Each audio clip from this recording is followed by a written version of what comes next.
In 2024, attackers accessed the data of more than 100 Snowflake customers. The stolen records included hundreds of millions of entries, call logs, insurance claims, employee information across a range of industries. Snowflake's platform was not compromised. No vulnerability was exploited. The attackers used valid credentials, obtained months earlier through info-stealer malware targeting customer environments. The permission systems evaluated those credentials correctly. They checked whether the presenting identities had access to the requested resources. They found that they did. They granted the access. Nothing in those systems failed. That is the precise thing worth understanding about permissions before anything else. A permission is a three-part check. A principal, a user, a service, an API key makes a request.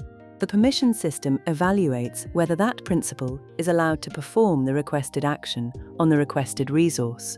If yes, access is granted. If no, it is denied. That is the full scope of what a permission answers. What it does not answer is whether the principal presenting the credential is the entity it claims to be. The systems that evaluated the Snowflake credentials could not determine that those credentials had been stolen. A valid credential is a valid credential. The check is binary. The context behind the request is invisible to it. This is not a flaw in the design. It is the design. Permissions are not authentication. They are what happens after authentication, the answer to, assuming this identity is who it claims to be, what is it allowed to do? The moment that assumption breaks, permissions continue to function correctly while producing the wrong outcome.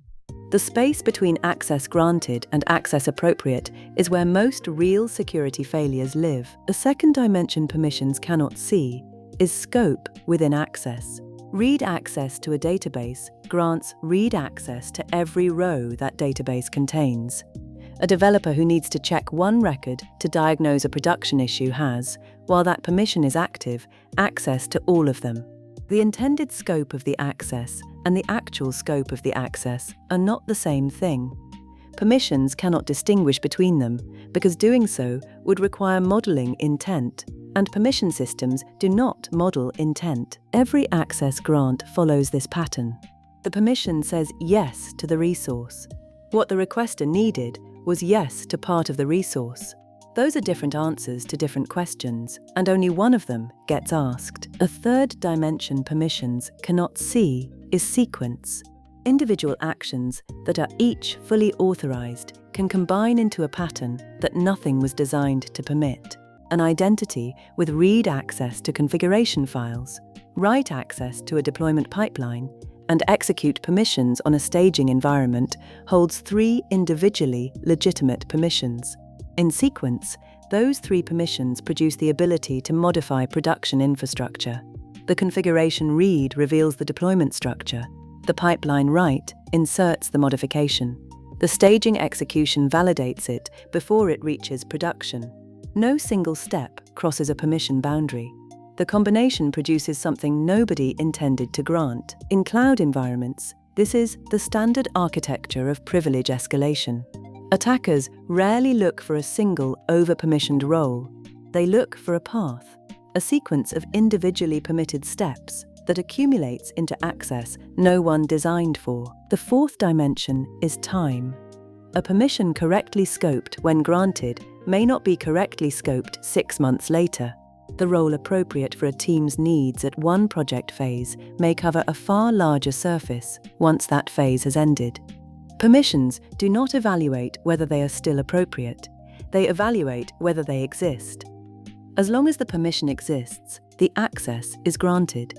These four gaps, legitimacy of the requester, scope within access, sequence across access, validity over time, share a structure. Each one describes something that happens past the point where the permission check terminates. Call it the authorization horizon. Every permission system has one. The credential is valid, or it is not. The resource is accessible, or it is not. What the credential holder does once inside, whether the sequence of requests constitutes something that should be blocked, whether the permission is still appropriate, those questions exist past the horizon. The permission check does not reach them. Controls that work before the horizon. Authentication factors, identity verification, credential monitoring. Address the legitimacy gap. Controls that work past it. Behavioral analysis, access pattern monitoring. Audit logging with actual analysis rather than mere retention. Address the remaining three. Neither category substitutes for the other. Neither substitutes for knowing precisely where the horizon sits. The failure mode that recurs across organizations of every size and maturity is treating a well-configured permission system as a sufficient answer to the access problem. It is a necessary answer. Necessary is not sufficient. The question worth carrying into every system you work on is not whether the right identities hold the right permissions. That question has an answer, and most teams have it. The harder question is what those identities can reach, do, and become once the permissions are active.